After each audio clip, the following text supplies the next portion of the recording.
Start అయితే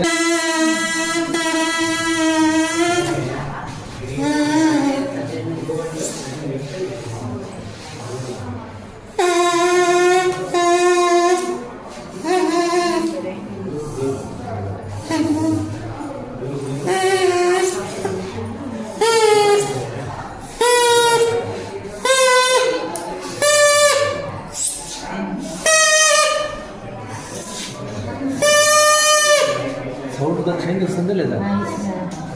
sound depends upon the length of the air column. మనకి ఇంతకుముందు ఇంటర్మీడియట్లో length of the air column అని పెట్టి ట్యూనింగ్ బ్రేక్ పెట్టి 3L1 L1 దగ్గర సౌండ్స్ బిగ్గరగా వస్తాయి. అట్లా అందుకే పుల్లెన గ్రోవిలో కానీ ఫ్లూట్లో కానీ హార్మోనియంలో కానీ ఓపెన్ చేసి మళ్ళీ రిపేర్ చేసినప్పుడు లోపల అన్ని ఇట్లాంటివి ఒక 5-6 ఉంటాయి. ఒకటి పొడి ఉంటాయి, దానికంటే